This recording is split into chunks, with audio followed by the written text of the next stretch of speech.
જય દ્વારકાધીશ ખેડૂત મિત્રો, આજે આપણે પોરબંદર જિલ્લાના કુતિયાણા તાલુકાના બાવરાવદર ગામે આવ્યા છીએ અને બાવરાવદર ગામના ખેડૂત છે એની ધાણાનું વાવેતર કર્યું છે.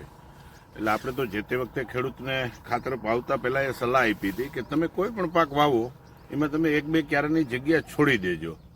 એટલે આપણે જે અત્યારે જે ખેડૂત ત્યાં ઊભા છે આપણે ખેડૂત આરે ચર્ચા કરીએ કે તમે કેવી રીતે વાવ્યું, એમાં શું ટ્રીટમેન્ટ કરી. હવે તમારું આખું નામ બોલો. કરશનભાઈ કારાભાઈ ભેટારિયા, ગામ બાવરાવદર. કરશનભાઈ કારાભાઈ ભેટારિયા, ગામ બાવરાવદર, તાલુકો કુતિયાણા. તમારા મોબાઈલ નંબર બોલો. 9425955141. બરાબર. હવે અમે તમને કીધું હતું કે તમે ગ્રીન ઇન્ડિયા ખાતર વાવી અને આ રીતે તમારો પાક વાવો. તમે ગ્રીન ઇન્ડિયા ખાતર વાવ્યું. ગ્રીન ઇન્ડિયા ખાતર વાવ્યું અને જે તમને એક કે બે ક્યારા કે અમુક જગ્યા તમને છોડી દેવાનું કીધું હોય એમાં તમે ડીએપી, યુરિયા, રાસાયણિક ખાતર તમારી ઈચ્છા પ્રમાણે તમે આપજો એમ.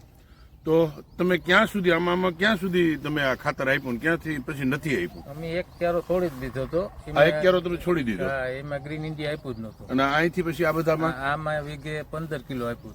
15 કિલો તોય તમે પ્રમાણમાં ઓછું આપ્યું. ખરેખર 20 કિલો આપવાનું હોય પણ તમે 15 કિલો આપ્યું. કોઈ વાંધો નહીં, એ તો બહુ ડિફરન્સ નહીં પડે. એ તો આપણે ઉપરથી ડોઝ થોડો વધારે કરી નાખશું.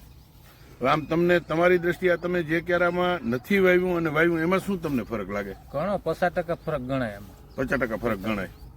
ખેડૂત મિત્રો, આ આપણે જે ધાણા વાવ્યા છે એ ખેડૂત એના મોઢેથી એવી વાત સ્વીકારે છે કે વાવેતરમાં અને ઉગાવવામાં 50%નો ફેર છે. ભરતભાઈ, આનો વિડીયો વ્યવસ્થિત બનાવી લ્યો બે ક્યારાનો કે શું ફરક છે ને એ ખેડૂતો જોઈ શકે.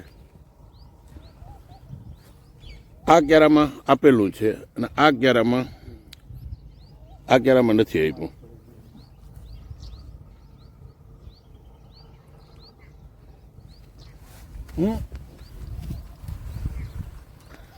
બીજું તમને ગ્રીન ઇન્ડિયા તો આમ તો તમારી પાસે કઈ આ બહુ વર્ષોથી તો આ માર્કેટમાં હતું નહીં. તો ગ્રીન ઇન્ડિયા તમને મળ્યું કેવી રીતે? તમને ખબર કેમ પડી કે ગ્રીન ઇન્ડિયા ખાતર મારે વાવવું જોઈએ એમ? આમાં બાજુમાં ડીલરશીપ છે ને ગોવિંદભાઈ ને આપણે. બરાબર. ગોવિંદભાઈ પાસે તમે ખાતર લીધું. તો મિત્રો, કુતિયાણા તાલુકાના મારા ડીલર છે ગોવિંદભાઈ રાજસિંહભાઈ વરુ. કુતિયાણા તાલુકાના કોઈ પણ ખેડૂતને ખાતર જોતું હોય ગોવિંદભાઈનો કોન્ટેક્ટ કરો. ગોવિંદભાઈ, તમારા મોબાઈલ નંબર બોલો. નમસ્કાર ખેડૂત મિત્રો, મારું નામ ગોવિંદભાઈ રાજસિંહભાઈ વરુ, ગામ બાવડાવદર, તાલુકો કુતિયાણા. મારા મોબાઈલ નંબર 9408885050. ગ્રીન ઇન્ડિયા ખાતર વાપરવા લાયક છે, સારું છે અને દરેક ખેડૂતને હું પ્રેરણા આપું છું અને માહિતી આપું છું કે ખાતર વાપરો. એક ધાણાનું વાવેતર કરેલ છે જે ખેડૂત છે કરશનભાઈ કારાભાઈ ભેટારિયા. ને ગ્રીન ઇન્ડિયા ખાતરથી ધાણાનું વાવેતર કરેલ છે. આપ જોઈ શકો છો કરશનભાઈ કારાભાઈ ભેટારિયા. અને ધાણા ખૂબ સરસ છે, બહુ સારા છે. અને આમ ખરેખર જોઈએ તો કરશનભાઈ ઊભા છે, એની હાઇટ પ્રમાણે જોઈએ તો એની કડિયા ધાણા છે એમ દેખાય છે. જો વિડીયામાં સ્પષ્ટ દેખાય છે. આપણે કરશનભાઈને પૂછીએ અને પાયા ખાતર કેટલું નાખ્યું હતું? કરશનભાઈ, ધાણામાં પાયા ખાતર કેટલું નાખ્યું હતું? 1 વીઘે 15 કિલો નાખ્યું હતું. સરસ, 1 વીઘે 15 કિલો. પછી ઉપરથી કોઈ છંટકાવ બીજા? આનું જે દ્રાવણ બનાવ્યું હતું ને એનો. અચ્છા, એક પંપથી સ્પ્રે કરીને દ્રાવણ છાંટેલું છે. અને તમે પહેલાં જે ખાતર વાવતા હતા રાસાયણિક, એ ખાતરમાં આ ખાતરમાં તમને શું ફરક દેખાય કરશનભાઈ? ઘણો 50% ફરક થાય. 50% ફેર પડી જાય છે. ધાણા સારા છે એના કરતાં. સારો છે આનો ગ્રોથ સારો, ફાલ સારો, ફૂલ પણ સારા છે. બરાબર. અને પછી ઉપરથી દ્રાવણનો એક છંટકાવ કર્યો, બીજો ક્યારે કરવાનો હોય?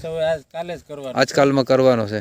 ખૂબ સરસ કરશનભાઈ, માહિતી આપવા બદલ આભાર. તમે બીજા ખેડૂત પ્રત્યે કેવી લાગણી દર્શાવજો? ઓર્ગેનિક લાભ જ છે ને આપણે, એનો ખર્ચ બસે. અચ્છા, ખર્ચ ઓછો આવે છે આનો. જે રાસાયણિક ખાતર અને રાસાયણિક દવા છે પેસ્ટિસાઇડ, એ દવા કરતાં ને ખાતર કરતાં આમાં ખર્ચ ઓછો આવે છે. ખૂબ સરસ કરશનભાઈ, માહિતી આપવા બદલ આભાર. દરેક ખેડૂત મિત્રોને મારા જય દ્વારકાધીશ. અને ગ્રીન ઇન્ડિયા ખાતર વાપરો, ઓર્ગેનિક ખાતર છે અને જમીન બસાવો.